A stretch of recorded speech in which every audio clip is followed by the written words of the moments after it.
روم کے سرزمین کی طرف بھیجے گئے ایک گمنام پیغمبر جنہیں رومیوں نے 3 دفعہ شہید کیا۔ وہ نبی کون تھے اور ان کی قوم کی طرف کون سا عذاب نازل ہوا تھا؟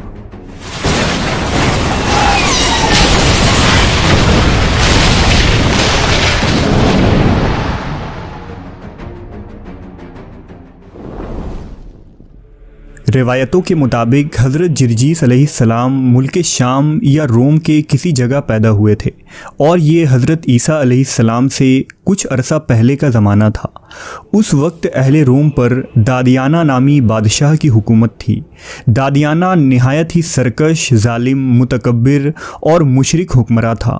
وہ باطل دیوتاؤں کی بت بنا کر اسے زر و جواہرات سے سجایا کرتا اور اسے مشک و عنبر سے معطر کر کے اس کے آگے سجدہ کرتا اور لوگوں سے بھی کرواتا۔ جو شخص بھی اس کے بنائے ہوئے بت کے آگے سجدہ کرنے سے انکار کرتا وہ اسے آگ میں زندہ پھینکوا دیتا۔ لہٰذا اہل روم اس کے خوف و دہشت کے سبب اس بت کے آگے سجدہ کیا کرتے تھے۔ لہٰذا اس ظلم و جبر کے ماحول میں اللہ نے جرجیس علیہ السلام کو اپنا نبی بنایا اور انہیں بادشاہ دادیانہ کے پاس جا کر حق کی دعوت دینے کا حکم دیا۔ چنانچہ حضرت جرجیس دادیانہ کے دربار میں حاضر ہوئے اور اسے خبردار کرتے ہوئے فرمایا، اے دادیانہ، بت پرستی چھوڑ دے، اس خدا کی عبادت کر جو زمین و آسمان کا بنانے والا ہے، جو تمام جہانوں کو رزق دیتا ہے۔ دادیانہ نے جواب دیا، اے جرجیس، اگر تیرا خدا اتنا ہی طاقتور ہے تو کیوں تیرے خدا نے تجھے دنیا کی دولتوں سے محروم رکھا ہے، اور ہمارے خدا یعنی بتوں نے ہماری عبادتوں سے خوش ہو کر ہمیں سلطنت و بادشاہت عطا کی ہے اور دنیا کی ہر نعمت مجھے حاصل ہے۔ اس پر حضرت جرجیس نے فرمایا، دنیا کی زندگی اور دولت کو بقا حاصل نہیں، اور جس زندگی کو بقا حاصل ہے وہ اس سے کئی درجے بہتر ہے۔ دادیانہ نے کہا، وہ کون سی دولت و زندگی ہے؟ آپ نے فرمایا، وہ نعمت جنت کی ہے جہاں ہمیشہ کی سرداری ہے۔ اس نے کہا، وہ جنت کس طرح حاصل ہوتی ہے؟ فرمایا، بت پرستی چھوڑ کر ایک اللہ کی عبادت کر جو تمام جہانوں کا خالق و مالک ہے، لوگوں پر ظلم کرنا چھوڑ دے اور عدل و انصاف سے فیصلہ کیا کر، پھر اللہ دنیا میں بھی تیری سلطنت اور بادشاہت کو بڑھا دے گا، اور مرنے کے بعد آخرت کی زندگی میں بھی ہمیشہ رہنے والی جنت میں تجھے سرداری حاصل ہوگی۔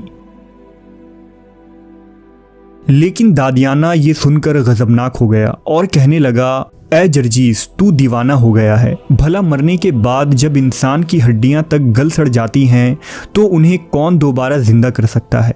جرجیس علیہ السلام نے کہا، بے شک جس نے اس کائنات کو اور مجھے اور تمہیں پہلی مرتبہ بنایا ہے اس کے لیے یہ کام دوسری بار کرنا مشکل نہیں ہے۔